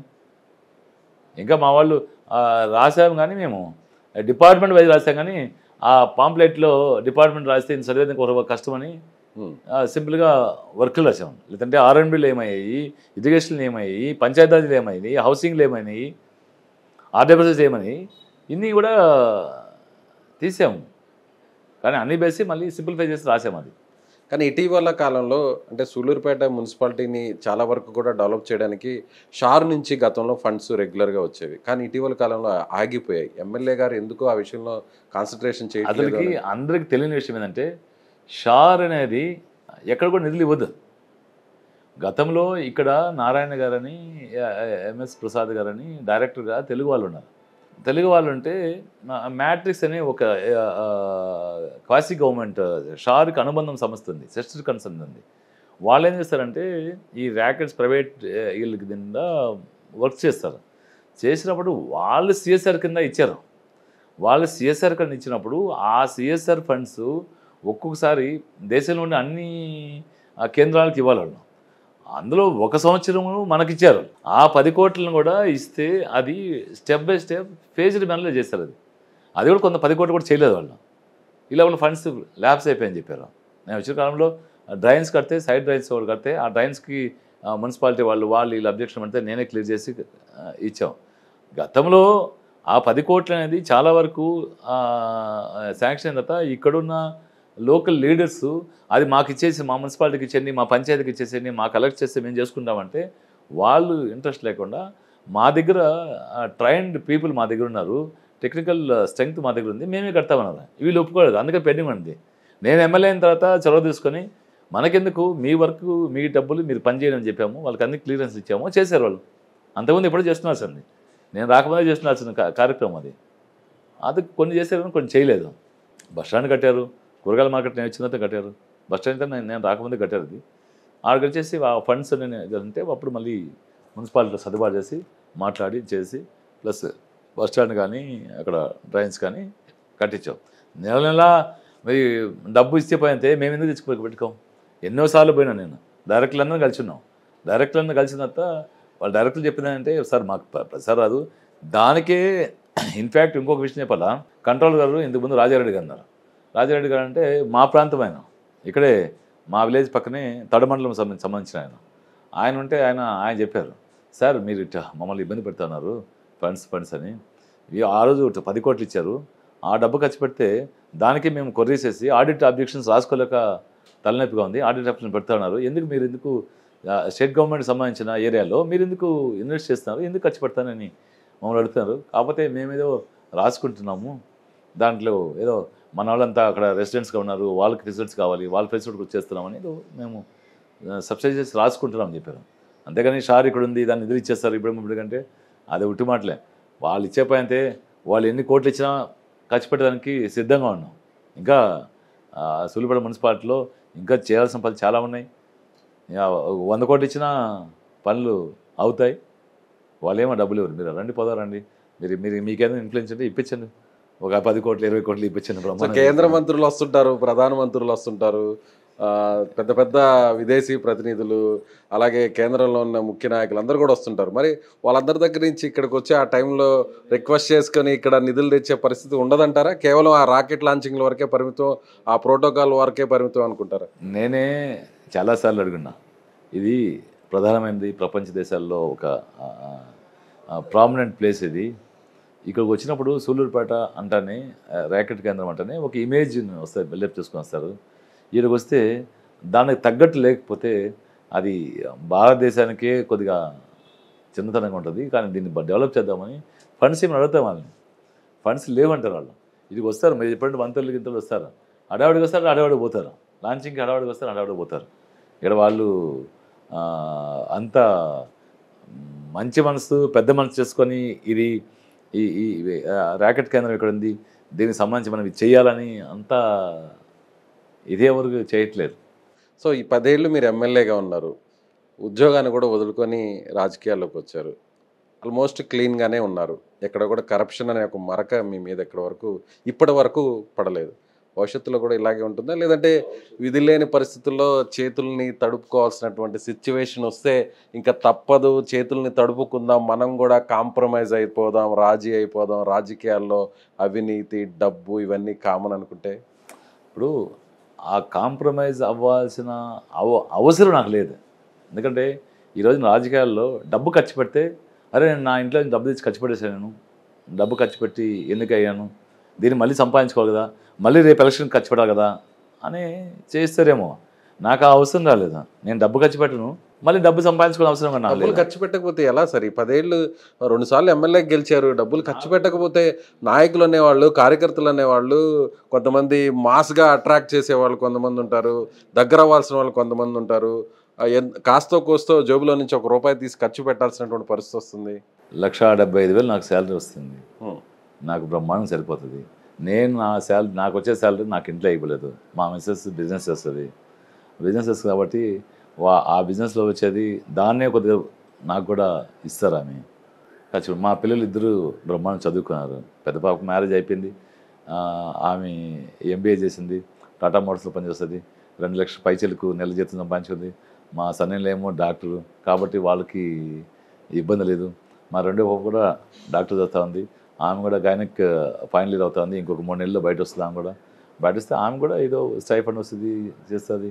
ఆమె కూడా ఏమి మాకు మా మిస్సెస్కి గ్యాస్ ఏజెన్సీ ఉంది, దాంట్లో ఏదో మా కుటుంబానికి మాకు అవసరమైన ఇది వస్తుంది. మేము సింపుల్ లివింగ్ ఫ్యామిలీ, మేము చాలా సింపుల్గా ఉంటాము. మీరు కావాలంటే మా ఇంటికి చూడొచ్చు, ఎవరితో చూడొచ్చు. మేము మా లివింగ్ స్టైలే సింపుల్, నాది కానీ మా పిల్లలు కానీ మా మిస్సెస్ కానీ. కాబట్టి మాకు ఆర్బాటలు లేవు కాబట్టి మాకు పెద్ద ఖర్చులు కూడా డబ్బు మీద పెద్ద ధ్యాస ఉండదు. నా దృష్టి ఏంటంటే మా మిస్సెస్ కూడా ధ్యాస ఉంది. మా మిస్సెస్ కూడా ఒక మాజీ మంత్రి కూతురు. వాళ్ళు అనరా ఏంటి మీరు ఈ విధంగా ఉంటారు, అందరూ ₹1 ₹10తో వచ్చిన వాళ్ళు కోటీశ్వర్లు అయిపోయారు, 100 కోట్లు సంపాదించేశారు, మీరు ఇంకా అలాగే ఉండిపోయారని ఇంటని ఇంట్లో మేడం గారు ఏం మాట్లాడారు? ఈ రోజు మా మిస్సెస్ ఒక మాజీ మంత్రి కూతురు, ఆమె ఓన్లీ డాక్టర్. మా మిస్సెస్ ఒకటి చెప్తుంది, మనకు ఉన్నది మనకు సరిపోతుంది, మనకు ఉన్నది మనం హ్యాపీగా సింపుల్గా ఉన్నాం కాబట్టి మన సింపుల్ మన ఫ్యామిలీకి సరిపోతుంది, మనం హ్యాపీగా. మీకు ఒకటే చెప్పేది, మా నాన్నకున్న మంచి, మా మామగారు అంటే సరిగ్గా పసల పెంచలే గారు ఈ కాన్స్టిట్యున్సీలో డెవలప్మెంట్ అనేది ఈ విధంగా ఉంది, ఎమ్మెల్యే ఈ విధంగా డెవలప్ చేయొచ్చు అనే డెవలప్మెంట్ను మొదలుపెట్టిందే పసల పెంచలే గారు. పసల పెంచలే గారికి ఈ రోజుకి ప్రచారం పోతే కొన్ని తూర్పల్లెల్లో ఈ కోస్టల్ విలేజ్లో పోతే పసల పెంచలే వెళ్ళినట్టనే, నాన్న మీ మామగారు ఈ రోడ్డు మీ మామగారు వేశారు, ఈ కరెంటు మీ మామగారు ఇచ్చారు, ఈ ఇల్లు మీ మామగారు ఇచ్చారు, హౌసింగ్ మినిస్టర్ చేశారు ఆయన. అప్పుడు వందలు 50 100 ఇచ్చేసి ఇల్లు బ్రహ్మాండం కట్టుకున్నారు. ఈ ఇల్లు మీ మామగారిని పట్టుకున్నాము, ఇది చెప్తారు వాళ్ళు. కాబట్టి ఆమె అదే చెప్తుంది. ఆమె మా నాన్నకున్న మంచి పేరుని చెడగొట్టదు. పసలు పెంచలే అల్లుడు ఇట్ట అని. ఆయన రాజకీయ వారసుడు కానీ మీరు రాజకీయాల్లోకి వచ్చారు, ఎన్నికల్లో పోటీ చేశారు. ఆయనకి ఉన్న పేరుని కాస్త పెంచి కానీ కాస్త పెంచలే అల్లుడు మంచోడు అంతే బాలే కానీ పెంచలే అల్లుడు పెంచలే మంచోడు అల్లుడు మంచోడు కాదని వ్యవహారం రావద్దంటది. ఎప్పుడు కూడా డబ్బు ప్రస్తావన అనేది ఉండదు మా ఇంట్లో. ఏమో భవిష్యత్తులో మీరు కాకపోవచ్చు, మీ తరపున కొంతమంది బినామీలు రెడీ అవ్వచ్చేమో కదా. ఎవరు ఇప్పుడు షాడో ఎమ్మెల్యేలుగా షాడో ఎమ్మెల్యేలు నేను ప్రోత్సహించిన. నేను ఒకటి చెప్తాను, నా లీడర్స్కి వాళ్ళందరూ కూడా చెప్తాను, నా చేతులు ఎప్పుడు క్లీన్గా ఉన్నాయి, భవిష్యత్తులో కూడా క్లీన్గా ఉంటాయి.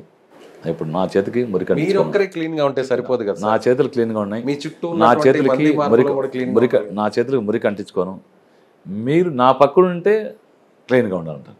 నా పక్కన ఉండి మీరు ప్రయాణం చేసేటప్పుడు, నా పక్కన మీరు కూర్చున్నప్పుడు, నాతో కలిసి ఉన్నప్పుడు మీరు క్లీన్గా ఉండాలంటారు. నా నాయకులు కూడా ఎవరు కూడా మేము ఏదో అవినీతి చేసేయాలను, అది చేసేయాలి, ఇది చేసేయాలి, సంపాదించుకోవాలని వాళ్ళు కూడా ఎవరు లేరు. ఒకవేళ వాళ్ళు కూడా ఆ స్థితిలో ఉంటే, వాళ్ళు కూడా ఆ ప్రెజర్లో ఉంటే నాకు కూడా ప్రెజర్ ఇచ్చేవాళ్ళేమో, వాళ్ళు చేసి నా మీద ఇది చేసేవాళ్ళం. కానీ అది కూడా అంత లేదు. చిన్న చిన్న వర్క్లు ఉంటాయి, అది కాంట్రాక్ట్ చేసుకుంటే వాళ్ళు కూడా వర్క్ చేసుకుంటారు, ఆ దాంట్లో వచ్చిన ఆదాయం తీసుకుంటారేమో. కానీ వాళ్ళు కూడా అవినీతి ఎటుబడి చేసేదేమో.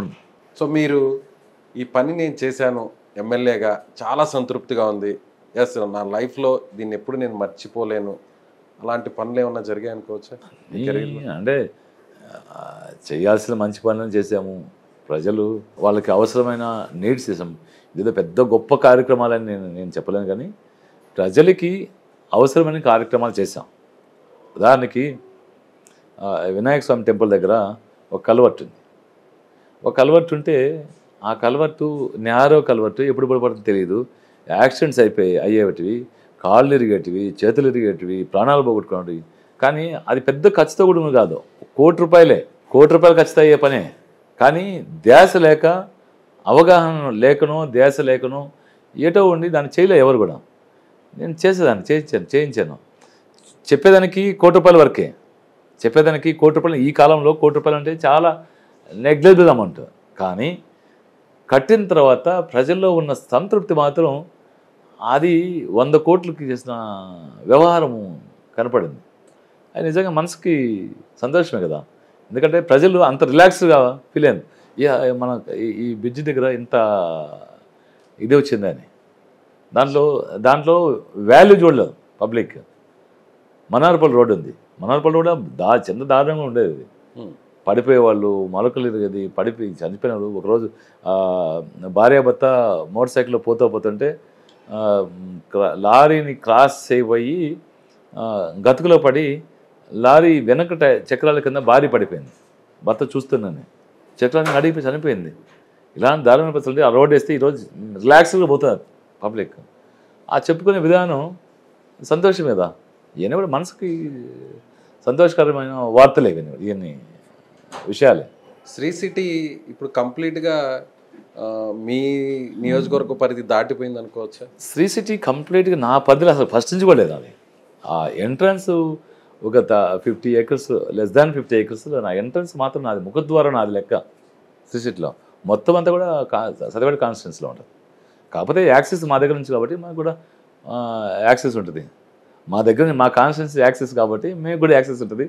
ప్లస్ ఎండి గారు రవి సన్నారెడ్డి గారు సార్ మా ఏరియా కాబట్టి ఆయన అఫ్కోర్స్ చిట్టమూరు మండలం గూడూరు కాన్స్టిట్యున్సీ, కానీ పుట్టింది పెరిగింది అంతా ఎక్కువ అనుబంధం అంతా కూడా సూళ్ళూరుపేట ఉంది కాబట్టి ఆయన కూడా సూళ్ళూరుపేట సెటిల్ అయ్యాడు కాబట్టి, మద్రాసు సెటిల్ అయ్యాడు, సూళ్ళూరుపేట అంతా ఉన్నారు కాబట్టి ఈ ప్రాంతంతో ఆయనకు అనుబంధం యొక్క ఫ్రెండ్షిప్ అంతా ఉంది కాబట్టి మాకు కూడా ఆడ కాస్త ప్రయారిటీ ఉంటుంది. ఎవరైనా ఉద్యోగాలు ఇవ్వాలన్నా సార్ చెప్తే సార్ ఇదిగో మా వాళ్ళకి ఉద్యోగాలు కావాలంటే చేసి పెడతారు అని. అంతేగాని సిసిటీ మాది కాదు సార్. ఇప్పుడు తడలో చాలా పరిశ్రమలు వచ్చాయి, అంటే విదేశాలకు సంబంధించినటువంటి అనేక పరిశ్రమలు వచ్చాయి, వేల మందికి కూడా ఉపాధి కలిగింది. అవి ఇంకా కూడా రెట్టింపే అవకాశం ఏమన్నా కనిపిస్తుంది? ఖచ్చితంగా ఉంది. శ్రీ సిటీ ఇంకా డెవలప్ అవుతుంది, అది ఇంకా ఉంది. మాంబడ్ సెజ్ ఉంది, మాంబడ్ సెజ్లో కూడా ల్యాండ్ ఉంది, అది కూడా డెవలప్ అవుతుంది. మాకు ఖచ్చితంగా తడ మంచి సిటీ అవుతుంది. మేబీ లాస్ట్ టైమే మున్సిపాలిటీ చేద్దాం అనుకున్నాం. మున్సిపాలిటీ అంటే కొద్దిగా పాపులేషన్ కొద్దిగా తగ్గిపోయింది లిమిట్స్కి. కొన్ని విలేజ్లు కలుపుతుంటే వాళ్ళు కూడా ఒప్పుకోవడం వల్ల కలపలేకపోయాము. ఇప్పుడు ఖచ్చితంగా నెక్స్ట్ టర్మ్లో మున్సిపాలిటీ చేస్తుంది. సో ఇప్పుడు కొత్తగా విజయశ్రీ గారు, నెలవల్ల సుబ్రహ్మణ్యం మాజీ ఎమ్మెల్యే, ఆయన కుమార్తె ఇప్పుడు బరిలో ఉన్నారు. సో ఎలా ఉంది పోటీ, ఎలా ఉంది సార్? నేను పెద్ద పోటీ అనుకోవట్లేదు. నేను ఎలక్షన్ మామూలే, ఎవరి ప్రయత్నం వాళ్ళది ఉంటుంది, ఎవరి ఇది వాళ్ళకు ఉంటుంది. నేను ఎలక్షన్ చేస్తున్నా. ఎక్కడ మీ నుంచి కానీ అటువైపు నుంచి కానీ విమర్శల తాడి పెద్దగా లేదనుకుంటాను. అంత దాడి చేసుకోవాల్సిన అవసరం లేదు. మిగతా నియోజకవర్గాల్లో బూతులు తిట్టుకుంటున్నారు, ఒకరినొకరు పడి మరీ తిట్టేసుకుంటున్నారు. కానీ ఇక్కడ ఎందుకు అంత సాఫ్ట్గా నడుస్తుంది? పార్టీలో ఇంటర్నల్ వార్లు నడుస్తున్నాయి తప్ప ప్రత్యర్థులకు సంబంధించినటువంటి వార్లు పెద్దగా కనిపించడం లేదు ఇక్కడ సూలూరుపేట ఒకటి ఇక్కడ ఇప్పుడే కాదు, లాస్ట్ ఎలక్షన్లు కావచ్చు, అంతకుముందు ఎలక్షన్లు కావచ్చు, ఎక్కడ కూడా ఎలక్షన్లో దాడి చేసుకుంది ఒకరొకరు తిట్టుకు బాగా తెచ్చుకునేది ఏం లేదు. రాజకీయంగా ఏదైనా మాట్లాడతామే కానీ అంత మాట్లాడాల్సిన అవసరం లేదు. ఒకటే, మేము ఇది చేసాము, మేము ఈ అభివృద్ధి చేసాము, దీన్ని చూసి ఓటేయమంటాం మేము, అంతే. ఇక్కడ ఏదైనా అవినీతి జరిగిపోయారు, ఇంకేదైనా ప్రాబ్లం ఉంటే వాళ్ళు మాట్లాడేవాళ్ళే.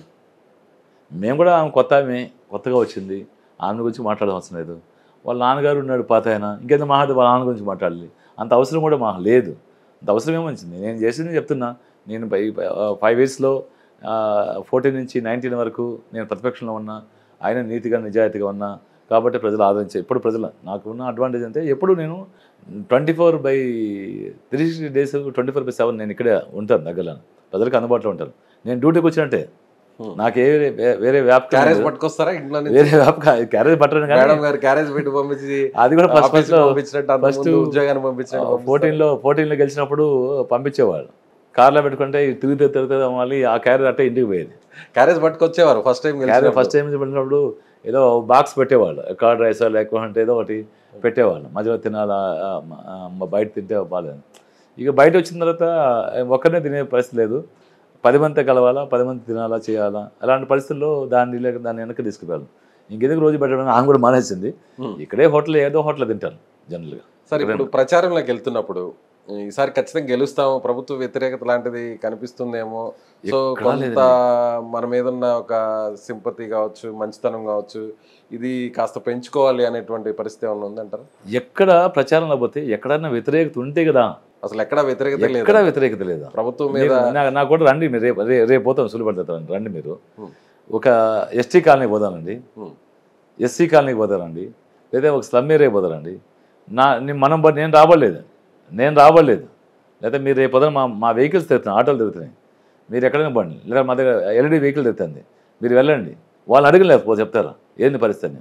విలేజ్లో ఆ ఎల్ఈడి వెహికల్స్ ఆపేసి మా జగన్ సార్ చూపించండి, పాట పెట్టని ఆడుతున్నారు, పాట పెడితే ఆడుతున్నారు. జగన్ సార్ వెహికల్ పాట పెట్టి వస్తుందంటే చిన్నపిల్లవాడి కాడ నుంచి ముసలావిడ వరకు, అంటే 5 ఏళ్ళ కుర్ర 6-7 సంవత్సరాలు ఊగ తెలిసిన కుర్రవాడి కాడ నుంచి పండు ముసలి వరకు ఆడుతున్నారు, పాడుతున్నారు. నిజంగా ఆశ్చర్యం వస్తుంది. నిన్ననే అనుకున్నాను నేను మా నాయకుడు సీనియర్ నిన్న ప్రచారం చేసినప్పుడు వాళ్ళు ఆడుతూ ఉంటే అనుకున్నాను, సార్ మనకు 10 yearsకి ఓటు పెట్టేస్తే 10 yearsకి ఓటు హక్కుని ఇచ్చేస్తే మనం భవిష్యత్తులో ఏమన్నా మీరేమన్నా మళ్ళీ అధికారంలోకి వచ్చి కేంద్రంలో మీరేమన్నా చక్రం తిప్పితే ఆ పని ఏమన్నా చేస్తారేమో. కాదు 10 yearsకి ఓటు ఇచ్చేస్తే మనం ఏమి అడగబడలేదు వాళ్ళకి ఓటు, మన పాటు మనం అంటే వాళ్ళే చేస్తారు ఎలక్షన్ పిలకాలే. జై జగన్ అన్న వాళ్ళు ఎంత జగన్మోహన్ రెడ్డి జగన్ అనే పేరు వింటే ఒళ్ళు పులకించిపోతుంది వాళ్ళకి ఆ పాటలో ఉండే రిధం, ఆ పాటలో ఉండే ఆ మ్యూజిక్, ఆ రిధం చూస్తుంటే వాళ్ళకి. ముసలోళ్ళు కూడా ఆడుతున్నారు, ముసలోళ్ళు కర్ర పెట్టుకున్నాను కానీ ఆడుతున్నాడు, ఆయన ఇట కర్ర పెట్టుకుని ఆడుతున్నాడు ఆయన. అది అంత శిరస్సు మా జగన్మోహన్ రెడ్డి గారు అంటే. సార్, లాస్ట్ టైం మంత్రివర్గ విస్తరణలో, అంటే తొలిసారి మంత్రివర్గ కూర్పులో కావచ్చు, లేదంటే రెండోసారి జరిగిన విస్తరణలో కావచ్చు, కిలివేటి సంజయ్ ఖచ్చితంగా అవకాశం దక్కుతుందని అందరూ కూడా ఎక్స్పెక్ట్ చేస్తారు. కానీ అవకాశం ఇవ్వకపోవడం వల్ల టీటీడీ బోర్డు మెంబర్గా కంటిన్యూ చేశారని అంటారు. ఈసారి మూడోసారి హ్యాట్రిక్ కొడితే మరి సంజయ్ గారు మంత్రివర్గ రేసులో ఉంటారా? ఖచ్చితంగా ఉండాలని కూడా ఉందా? బలంగా నిర్ణయం ఏమన్నా ఉందా? మంత్రి పదవి అనేది ముఖ్యమంత్రి గారికి పరిధిలో ఉండేది, దాని గురించి మనం ఆలోచన చేయకూడదు.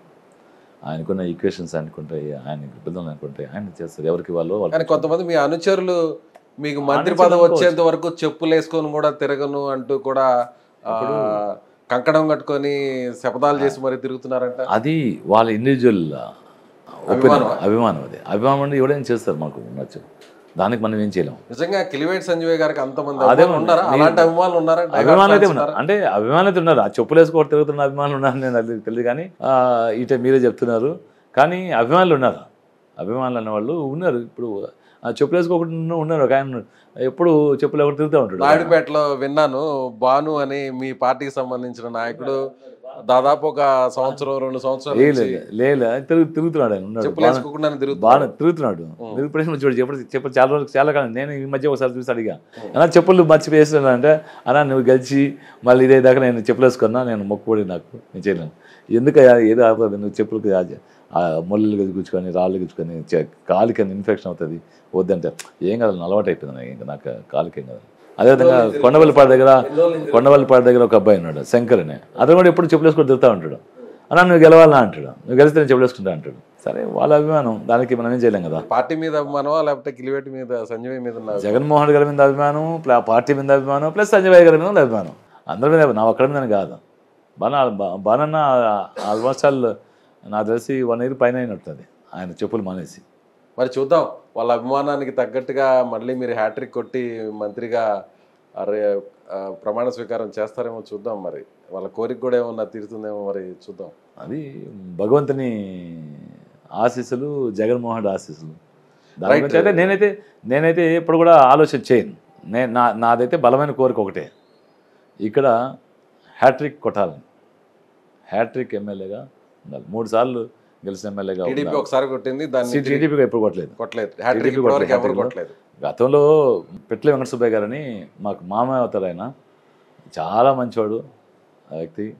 ఆయన ఫస్ట్ ఇండిపెండెంట్గా గెలిచారు. ఆయన చదువుకోలేదు మరి 2-3 తరగతులు ఆపేసినట్టున్నాడు ఆయన. ఆయన ఫస్ట్ ఇండిపెండెంట్గా గెలిచారు. తర్వాత కాంగ్రెస్లో చేరారు. కాంగ్రెస్లో 2 సార్లు 3 times ఆయన కంటిన్యూగా ఎమ్మెల్యే అయినారు. ఆయన తర్వాత ఎవరు అది సమం చేద్దామని ఒక కోరిక అది బహుశా రేపు జూన్లో ఆ కోరిక కూడా తీరిపోద్దని ఒక బలమైన నమ్మకం నాకున్నది. ఈసారి 3వసారి ముచ్చటగా ఎమ్మెల్యేగా గెలిస్తే ఖచ్చితంగా ఈ పనులు చేస్తాను నేను వెంటనే ఎమ్మెల్యే అయిన వెంటనే ఈ పనులు ఇమీడియట్గా చేస్తాను అని చెప్పడానికి ఉన్నాయా? రెడీగా ఉన్నారా? ఉన్నాయి, ఎందుకు లేవు. ఇప్పుడు నాకు కూడా ఈసారి ఎమ్మెల్యేగా అవుతానే ఇప్పుడు మీరు చెప్పేది కదా వెన్నుమాల్ కెనాల్ని మోడరేషన్ చేయాలని ఉంది. స్వర్ణముఖిలో సబ్సర్ఫేస్ డ్యామ్స్ కడితే వాటర్ స్టాగ్నెన్స్ వస్తే గ్రౌండ్ వాటర్ అవ్వాలని కాలింగ్లో కానీ దాంట్లో కానీ కట్టాలని ఉంది. అదేవిధంగా స్వర్ణముఖి బ్రిడ్జి ఒక పాత అయిపోయింది, దాన్ని కొద్దిగా మనం ఏదో చేశాను, ఇంకా కొద్దిగా చేయాల్సిన అవసరం ఉంది. ప్లస్ వెంకటగిరి రోడ్డు నాయుడుపేట వెంకటగిరి రోడ్లో ఇది జస్ట్ కాజ్వే ఉంది, దాన్ని హై లెవెల్ బ్రిడ్జ్ కట్టాల్సిన అవసరం. ఎందుకంటే ఎప్పుడు స్వర్ణముఖి నీళ్ళు వచ్చినా 3-4 days ఆ సైడ్కి కనెక్టివిటీ దెబ్బతింటా ఉంది, దాన్ని కట్టాలని ఒక ఆలోచన ఉంది. ప్లస్ పెళ్ళకూరు మండలంలో చెంబేడు రిజర్వాయర్ ఒకటి ఉంది, ఆ రిజర్వాయర్ని కన్వర్ట్ చేస్తే పెద్ద ఖర్చు కూడా 35-40 కోట్లతో అయిపోతుంది. అది కనుక చేస్తే ఆ పల్లకూరు మండలానికి అంతా కూడా 2 పంటలకి నీళ్లు ఇబ్బంది లేకుండా ఉంటుంది, ప్లస్ త్రాగునీరు కూడా ఇబ్బంది లేకుండా ఉంటుంది. దాంతోపాటు దొరవాసతంలో కానీ ఓజిల్లో కానీ నాయుడుపేటలో కానీ సమ్మర్ కొట్టు కట్టి వాటర్ సప్లైని ఇప్పుడు కూడా ఇస్తున్నాము. ఇంకొక ప్రొటెక్టెడ్ వాటర్ ఇంకా ఇవ్వాల్సిన అవసరం ఉంది, దాన్ని కూడా చేయాలని ఒక ఆలోచన ఉంది. ప్లస్ అదేవిధంగా సూళ్ళూరుపేటలో ఒక పాలిటెక్నిక్ కాలేజ్ పెట్టాలని ఒక బలమైన ఇది ఉంది. ఎందుకంటే ఈ ఐటీఐ తడిలో ఉంది, ఒక పాలిటెక్నిక్ కాలేజ్ పెడితే ఈ ప్రాంతంలో మనం శ్రీశక్తి సెజ్ ఉంది, మాంబోడ్ సెజ్ ఉంది, మ్యాన్కో సెజ్ ఉంది, ఈ సెజ్లన్నీ ఉన్నాయి కాబట్టి ఇదంతా ఉపాధి అవకాశాలు పెరుగుతాయి, టెక్నికల్ ఎడ్యుకేషన్ ఉంటుంది కాబట్టి ఇక్కడ ఒక పాలిటెక్నిక్ కాలేజ్ పెట్టాలని ఒక అంబిషన్ ఉంది. అదేవిధంగా దొరవసతంలో ఒక మహిళలకి రెసిడెన్స్ స్కూల్ కావాలి, సూళ్ళూరుపేటలో బాయ్స్కి ఒక రెసిడెన్స్ స్కూల్స్ కావాలి, తడలో మత్స్యకారుల సోదరులకి ప్రత్యేకించి ఒక మత్స్యకారుల సోదరులకి ఒక రెసిడెన్స్ స్కూల్ పెట్టాలని ఒక ఆలోచన ఉంది. ముఖ్యమంత్రి గారు కూడా ఇంతకుముందు కూడా దృష్టికి తీసుకెళ్ళాము. ఖచ్చితంగా ఈ టర్మ్లో మత్స్యకారుల సోదరులకు సంబంధించి, ఎందుకంటే మత్స్యకారులు కూడా చాలా వెనకబడి ఉన్నారు, వాళ్ళందరికీ పిల్లలు చదువుకోండి. మా నాయకుడు చెప్తున్నారు జగన్మోహన్ రెడ్డి గారు, చదివే తలరాతలు మార్చేది చదివని, ఆ చదువు ఇచ్చేదానికి అత్యంత ప్రాధాన్యత ఇస్తున్నారు. కాబట్టి మత్స్యకారుల సోదరులకి అందరితో కలవలేరు వాళ్ళు, అందుకని వాళ్ళకి ఒక సపరేట్ ఇన్స్టిట్యూషన్ బట్టి చేయించాలని ఉంది. ఇది ఖచ్చితంగా ఇవన్నీ. సో ఎన్నికలలో కానీ ఎన్నికల వ్యూహంలో కానీ లేదంటే ఇప్పుడు జరుగుతున్నటువంటి ప్రక్రియలంతా కూడా మీ ఫ్యామిలీ మెంబర్స్ ఇన్వాల్వ్మెంట్ ఏమన్నా ఉంటుందా? మామూలుగా అయితే ఎమ్మెల్యేగా ఉన్న టైంలో ఎక్కడ పెద్దగా ఉండదు. మా ఫ్యామిలీ మెంబర్స్ కానీ మా పిల్లలు కానీ మా మిస్సెస్ కానీ ఎక్కడ పొలిటికల్ ఇన్వాల్వ్మెంట్ ఏముండదు. జస్ట్ వాళ్ళు ప్రచారం చేసేటప్పుడు మాత్రం నేనే తిరగలేను కాబట్టి ఇప్పుడు నా కొరకు తిరుగుతున్నారు ముగ్గురు. మా మిస్సెస్ తిరుగుతుంది, మా పిల్లలిద్దరు తిరుగుతారు. పిల్లలు తిరుగుతారు, ప్రచారం చేస్తారు, వెళ్తారు. అయితే దానికి కూడా అది కూడా ఒక దీనికి మంచిది అనుకుంటారు. మా పిల్లలు తిరిగిన తర్వాత నెక్స్ట్ మళ్ళీ మన గెలిచిన తర్వాత ఎప్పుడు మా పిల్లలు చెప్తారు, నాన్న ఆ కాలనీకి వెళ్ళినప్పుడు వాళ్ళు రోడ్డు అడిగారు, చేసేవా లేదా చెప్తారా? అక్కడ చెప్తారు, సమస్యలు చెప్తారు. పలానా వీటికి వెళ్ళినప్పుడు ఆ వర్క్ చెప్పారు, ఆ చేయనా, ఇది చేయనా, మళ్ళీ నీకు ఎలక్షన్ వచ్చినప్పుడు మేము పోయినప్పటికీ వాళ్ళు మమ్మల్ని అడగకూడదు, వాళ్ళకి కూడా ఇది ఉంది, మళ్ళీ మేము ఫేస్ చేయాలి. పోయినప్పుడు మళ్ళీ అమ్మ నీకు అప్పుడు చెప్పాము, నువ్వు చెప్తాను, నువ్వు చేయలేదు మీ నాన్న అనకూడదు నాకు, కాబట్టి చేయండి అని. ఆల్మోస్ట్ నేను మా పిల్లలు పోయిన కాడ అంతా వాళ్ళంతా కూడా టౌన్లో తిరిగినప్పుడు వాళ్ళు అడిగినంత కూడా రోడ్లు డ్రైన్స్ అడిగినారు, అయినా ఆల్మోస్ట్ చేసాం. అంటే మా పాప మన తిరిగింది మా బాబాజీ కాలనీలో, స్పెసిఫిక్గా బాబాజీ కాలనీ లాస్ట్ టైం తిరిగితే ఇప్పుడు మళ్ళీ ఈ టర్మ్ కూడా వచ్చింది. ఫస్ట్ అక్కడికే వచ్చింది. వెళ్ళానా, నువ్వు చెప్పిన పనులను కూడా చేసిన పోయినా హ్యాపీ ఫీల్ అయింది. అవును డాడీ అన్ని చాలా రోడ్లు గిడ్లని డ్రైన్స్ అన్నీ కట్టినారు. వాళ్ళు కూడా చెప్పారంట, అమ్మ అప్పుడు వచ్చావు నువ్వు ఇవన్నీ చేయమని చెప్పాము, చేశారు మీ నాన్న చేశారు, మేము చేస్తారని.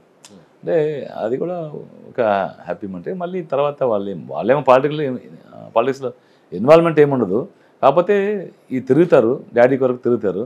తిరిగిన తర్వాత వాళ్ళ దగ్గర ఏదైతే సమస్యలు వాళ్ళకి వచ్చాయో ఆ సమస్యల్ని నాకు కూడా గుర్తు చేస్తారు. అప్పుడు ఫీడ్బ్యాక్ నాన్న అప్పుడు పోయినప్పుడు ఉన్నాయి, అప్పుడప్పుడు అడుగుతారు నన్ను, అప్పుడు చెప్పినట్టు నేను చేశాను లేదు, మధ్యలో కూడా అడుగుతారు మధ్యలో చేసాను గెలిచిన తర్వాత కూడా అడిగారు అవి చేసేసిన. నేను కూడా మా పిల్లలు మళ్ళీ పోయినప్పుడు నన్ను అడగచ్చు ప్రాబ్లం. ఎందుకంటే ఈ పాలిటిక్స్ వచ్చిన తిట్టేవాళ్ళు ఉంటారు, రాళ్ళేసేవాళ్ళు ఉంటారు, కొట్టేవాళ్ళు ఉంటారు, పొగిడేవాళ్ళు అన్నీ ఉంటారు. అన్నిటికీ సిద్ధపడి పడ్డారు. నేను పొగుడతారు, తిడతారు. పొగడ్తలకి పొంగిపోకూడదు, తిట్టులకి బాధపడిపోకూడదు, రెండింటికి ఉండాలి. అది నేను అలవాటు చేసుకున్నా. కానీ పిల్లలు కదా, ఆ పిల్లలకి మళ్ళీ పోయినప్పుడు అమ్మ నువ్వు 5 సంవత్సరాల ముందు వచ్చాము, చెప్పావు, ఇది చేయలేదు మీ నాన్న అంటే వాళ్ళు సున్నితంగా పాలిటిక్స్ లేరు కాబట్టి నచ్చుకుంటారు. కాబట్టి నేను ఆల్మోస్ట్ మా పిల్లలు పోయినప్పుడు ఎవరైతే ఏమో అడిగారో అవన్నీ కూడా చేసేసాను. సార్ ఫైనల్గా మీరు నాన్ కాంట్రవర్షియల్, ఎక్కడ కూడా మీరు కాంట్రవర్సీ జోలికి వెళ్ళరు, అంటే చాలా క్లీన్గా నీట్గా డీల్ చేస్తారు ఏ ఇష్యూనైనా. కానీ ఈ మధ్యకాలంలో సోషల్ మీడియాకి సంబంధించిన మీ పార్టీ యాక్టివిస్ట్ ఒక అతన్ని వాంటెడ్గా కేసులు పెట్టించి పోలీస్ స్టేషన్లో కొట్టించారు, చిత్తగా బాధించారు, చాలా దుర్మార్గంగా ప్రవర్తించారు అంటారు. నిజంగా సంజయ్ గారికి అంత కోపం ఎందుకు వచ్చింది? అసలుకి ఇదంతా ఒక డ్రామా. మీరు చెప్పేది చూసారా, నన్ను తప్పించాలని ఒక దుష్ప్రచారం చేశారు కావాల్సికే.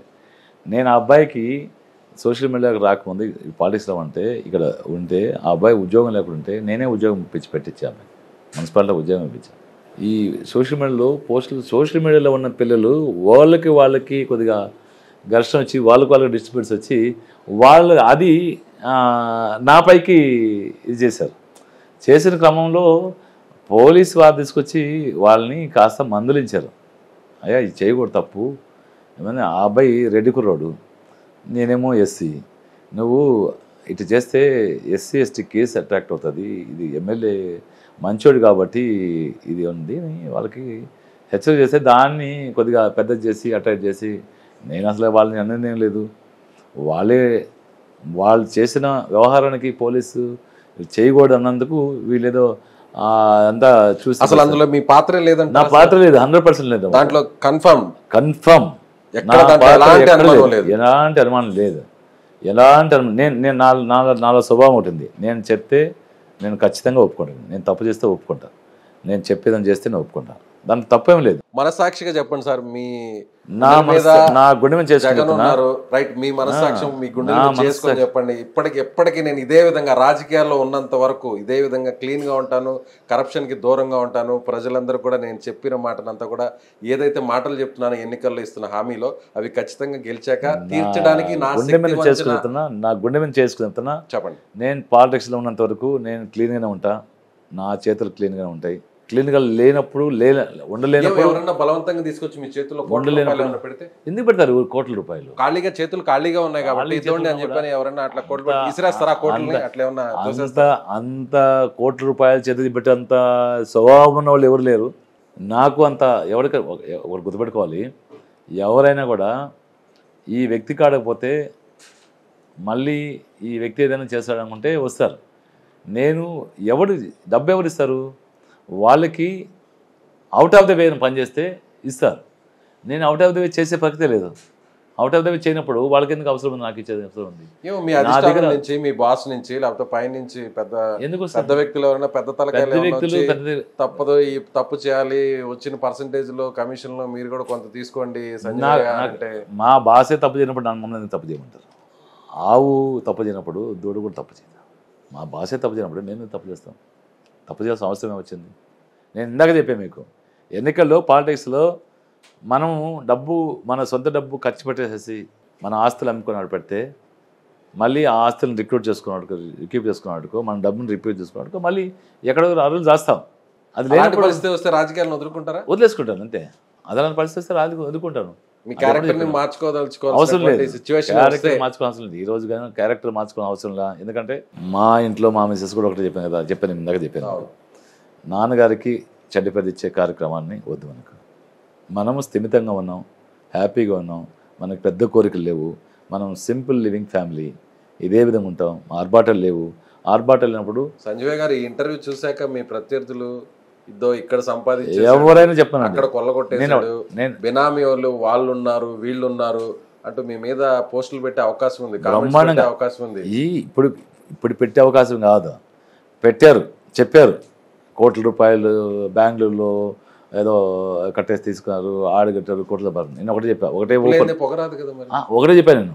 ఈ చెప్పినానికి ఒక అతను అన్నాడు ఏంటంటే, పలానా అతను ఇట చెప్పారు సార్, మీకు పలానా దగ్గర ఏదో చెన్నైలో మీకు బంగ్లా ఉందంట అని చెప్తే నేను ఒకటి చెప్పాను. నేను చెప్తున్నా మీకు తెలియకుండా చేసిన ఫేవర్ ఏదన్నా ఉండడం. అదే చెప్తున్నా, మీకు చెన్నైలో బంగ్లా ఉంది ఎమ్మెల్యే గారికి అని చెప్తే నా నోటీస్కి వచ్చింది. నేను ఒకటే మాట చెప్పా, ఆయన ఇల్లు ఉంది ఇక్కడ, ఆ లీడర్ కూడా చెప్పిన ఆయన కూడా ఇల్లు ఉంది, చిన్న ఇల్లే, పెద్ద ఇల్లు. పాపం అతను కూడా పెద్ద డబ్బున్న వ్యక్తి ఏం కాదు, చిన్న ఇల్లే ఉంది ఆయన కూడా.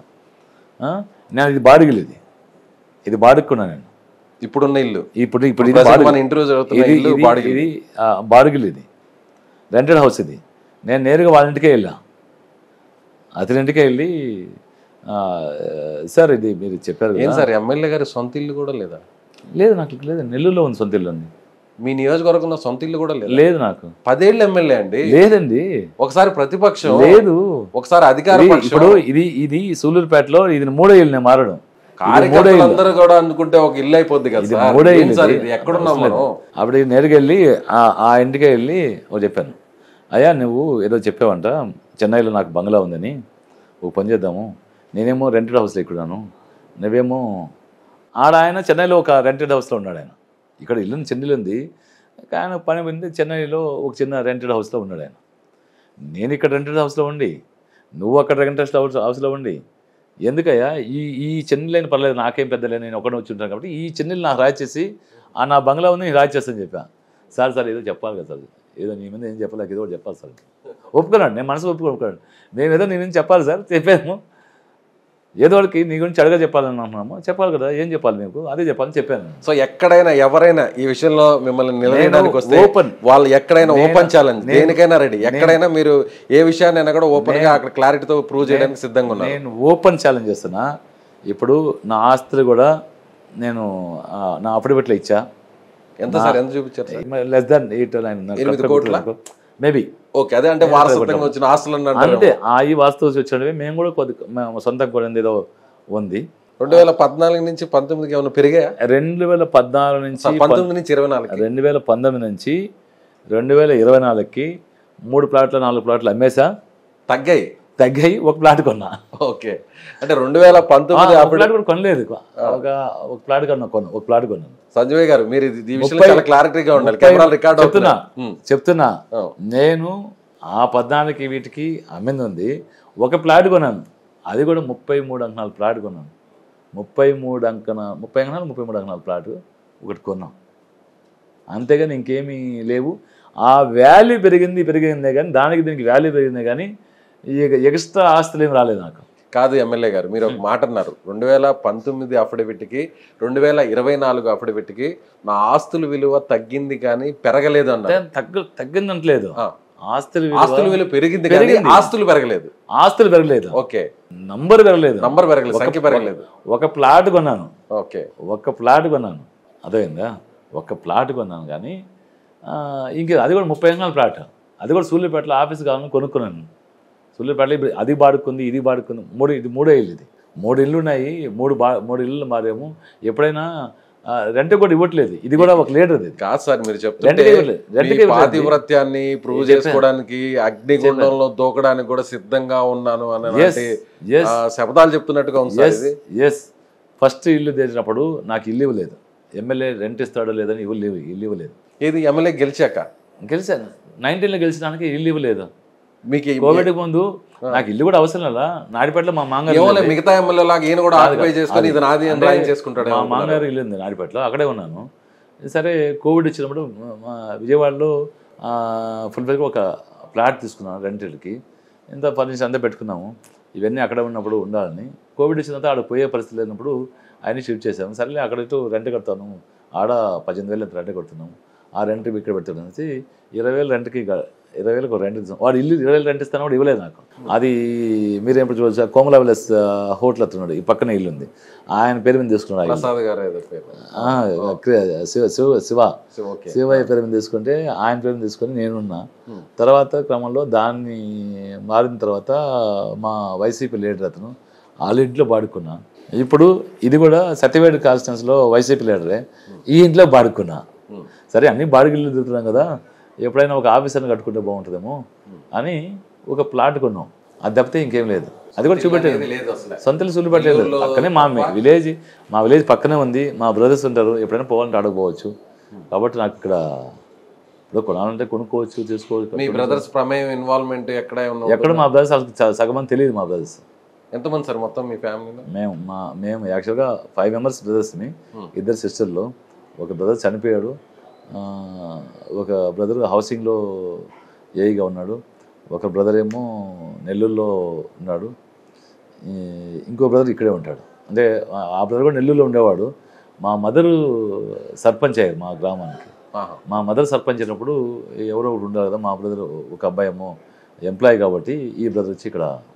ఇప్పుడు వాళ్ళు మీ వెనక ఉండడం కానీ మీకు సంబంధించినటువంటి వాళ్ళు కూడా ఈ ఎలక్షన్ అప్పుడు కాస్త నాకు కూడా తిరుగుతారు అంతే. కానీ తిరిగితే వాళ్ళు అది కూడా నాకు కూడా తిరిగి వాళ్ళు మా విలేజ్లో పక్క మా బంధువులు కడగ తిరుగుతారు అంతే. కానీ తర్వాత పొలిటికల్ ఇన్వాల్వ్మెంట్ ఏముండదు వాళ్ళు.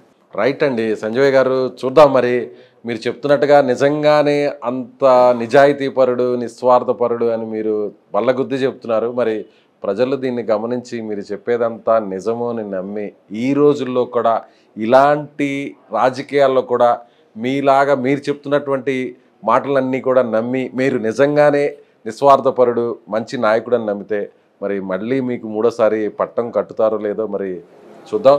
నిజంగానే పట్టం కడతారు. ఎందుకంటే ప్రజలకు తెలుసు సంజీవయ్య నీతి ఎందు, నిజాయితీ ఎందు ప్రజలకు తెలుసు. సంజీవయ్య మంచితనం మీద కూడా ప్రజలకు తెలుసు. కాబట్టి ఖచ్చితంగా సంజీవయ్యని గెలిపిస్తారనే ఒక నమ్మకం నాకు ఉంది. సూళ్ళూరుపేట నియోజక ప్రజలందరూ కూడా మళ్ళీ కూడా నన్ను గెలిపిస్తారనే దృఢమైన విశ్వాసం ఉంది. చూద్దాం సార్, మీరు అన్నట్టు ఒకవేళ నేను కానీ తప్పు చేస్తే, నేను కానీ కరప్షన్కి, అవినీతికి, అక్రమాలకు కానీ నేను కానీ పాల్పడితే రాజకీయాలని వదులుకుంటానని మీరు బహిరంగ సవాల్ చేశారు. మరి భవిష్యత్తులో అది ఆ మాటను నిలబెట్టుకుంటారో లేకపోతే అందరిలాగే మిగతా రాజకీయ నాయకుల్లాగే మీరు కూడా ఆ కలుపు మొక్కల్లో ఒకరిగా మారిపోతారో మరి చూద్దాం. అప్పటి వరకు మళ్ళీ వచ్చి మీరు ఎమ్మెల్యేగా గెలిచిన తర్వాత ఆ మాటని ఎంతవరకు నిలబెట్టుకున్నారో ప్రజల మధ్య నేను ఒకసారి మిమ్మల్ని మళ్ళీ కూడా అడుగుతాను. Thank you sir. Thank you so much.